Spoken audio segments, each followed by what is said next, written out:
नमस्कार, आप देख रहे हैं ग्लोबल इंडिया टीवी और मैं हूं आपके साथ प्रियांशु शर्मा। आइए रुख करते हैं आज की तमाम खबरों पर। कवर्धा मंगलवार की रात आदिवासी युवती के साथ हुई गैंगरेप की घटना ने पूरे जिले को दहला दिया। घटना से आक्रोशित आदिवासी समाज गुरुवार को बड़ी संख्या में सड़क पर उतर आया और शहर के मुख्य स्थान सिग्नल चौक पर चक्का जाम कर दिया। तेज बारिश के बावजूद प्रदर्शनकारी महिलाएं, युवा और बुजुर्ग घंटों तक सड़क पर डटे रहे, जिसके बाद कलेक्टर कार्यालय की गेट में बैठकर आंदोलन कर रहे और न्याय की मांग करते रहे।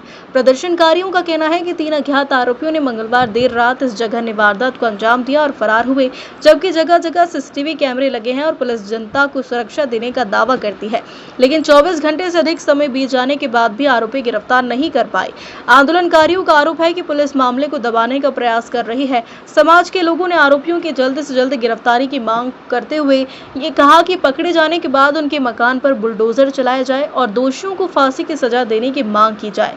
भीड़ लगातार नारेबाजी करते हुए प्रशासन को कठोर कार्रवाई की चेतावनी दे रही है। दरअसल मंगलवार रात्रि पीड़िता अपने चाचा के घर ठहरी हुई थी। इसी बीच किसी बात को लेकर दोनों में विवाद हुआ और रात्रि लगभग 3 बजे युवती घर से बस स्टैंड की ओर चली गई। इस दौरान बाइक सवार 3 युवक युवती के पास पहुंचे और बहला फुसलाकर शहर से बाहर सुनसान इलाके में ले जाकर युवती के साथ दुष्कर्म किया और फिर वापस बस स्टैंड पर छोड़कर भाग निकले। पीड़िता ने पुलिस को सूचना दी, जिसके बाद पुलिस लगातार संदेहियों को उठने और मामले की छानबीन में जुटी है। फिलहाल पुलिस के हाथ खाली है। इस घटना से पूरे क्षेत्र में रोष फैल गया है। आदिवासी समाज के नेताओं ने कहा कि जब तक आरोपी की गिरफ्तारी नहीं होती, कठोर सजा दी नहीं जाती, तब तक आंदोलन यूं ही जारी रहेगा। कवर्धा से अभिषेक वर्मा की रिपोर्ट। ये है कि नवरात्र के ये पावन दिनों में हमारे आदिवासी समाज की जो बच्ची थी, उसके साथ अनाचार की घटना कल रात के 2 बजे हुई है और ये महिला सुरक्षा को लेकर बहुत बड़ा प्रश्न खड़ा करता है। मैं शासन प्रशासन से यही मांग करना चाहता हूँ कि महिला सुरक्षा को लेकर जितने भी प्रकार से अधिनियम बनाए जा रहे हैं, अधिनियम बनाया गया है, उस पर पुलिस प्रशासन को सख्ती से इस पर काम करने की आवश्यकता है। मेरे को ये महसूस हो रहा है। दूसरी चीज़, बुलडोजर की जो घटना घटती है, जैसे उत्तर प्रदेश जैसे जगहों में और यहाँ कवर्धा में भी इन चीज़ों का भी मांग हुआ है। जब तक आरोपियों के ऊपर कुठाराघात नहीं होगा, जब तक उनके ऊपर कड़ी से कड़ी कार्रवाई नहीं होगी और जो लोग आरोपी हैं इस मामले में, और ये संदेश जाना चाहिए आदिवासी समाज की तरफ से नहीं, पूरे समाज और पूरे वर्ग की तरफ से ये बात जानी चाहिए कि जो भी आरोपी है, जो भी इस तरीके की जघन्य अपराध करने की कोशिश जो किए हैं, उनके घर को तोड़ना होगा बुलडोजर में। ये हमारी शासन से मांग है। और जो आर्थिक सहायता जो राशि जो मिलनी चाहिए, क्योंकि बच्ची के साथ जो अनाचार की घटना घटी है, आप तो बच्ची किसी की जगह पे जाके स्वतंत्र रूप से वो कहीं पर पढ़ाई लिखाई या समाज में किसी ढंग से उसको वो नहीं हो पाएगी, तो उसके लिए अपने को कम से कम 50 लाख रुपए का सबसे राशि जो आर्थिक सहायता जो राशि है,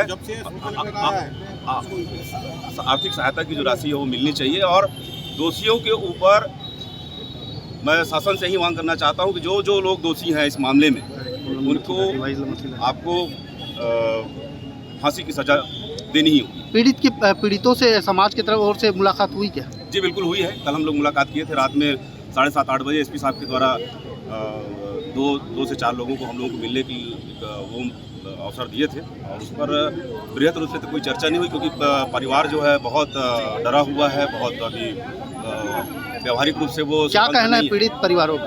पीड़ित परिवारों का एक ही मांग है कि इसको जो भी दोषी हैं उनके ऊपर कठोर से कठोर कार्रवाई होनी चाहिए। इसके लिए समाज पूरा एकजुट हो, ये उनकी मांग है। और हम लोग आज तो एक सांकेतिक रूप से हुआ है, लेकिन आने वाले दिनों में बहुत व्यापक रूप से हम लोग इस लड़ाई को लड़ेंगे। हमारे आदिवासी बच्चियों के साथ जो बलात्कार हुआ है उसके इसमें कर रहे हैं। आज गांव से हम बच्चों को उच्च शिक्षा की ओर अग्रसर के लिए शहर भेज रहे हैं, लेकिन शहर में आके हमारे बच्चे या बच्चियां सुरक्षित नहीं है। आधे रात में हमारे बच्चियों के साथ बलात्कार होता है। ये हमारे आदिवासी और समाज के लिए बहुत घोर निंदनीय है। हम पुलिस प्रशासन को भी इसमें दोषी ठहराते हैं। पुलिस प्रशासन बता रहा था समाज के सामने कि रात के 3:30 बजे उसको बच्ची को छोड़ के गाड़ी से भगा गया है बस स्टैंड में। तो स्पष्ट है, यहाँ तो सीसी कैमरा सभी जगह लगा हुआ है। कौन से गाड़ी है, गाड़ी नंबर, कौन थे, वो सारा स्पष्ट हो जाता है। लेकिन पुलिस प्रशासन उसको गुमनाम बता के FIR किया है। ये हमारे लिए बड़े चिंता का विषय है। समाज इसमें कठोर कार्रवाई चाहती है, व्यक्तिगत नाम से FIR हो। 24 घंटा हो गया, आरोपी तक पहुंची नहीं है पुलिस। अब पुलिस प्रशासन अभी तक के वहाँ पहुँचा ही नहीं है। अने गुमनाम बता रहा है, तो ये हम कैसे मान ले? ये ताल मटोल जवाब पुलिस का तो हमें संतुष्टपूर्ण जवाब नहीं मिल रहा है।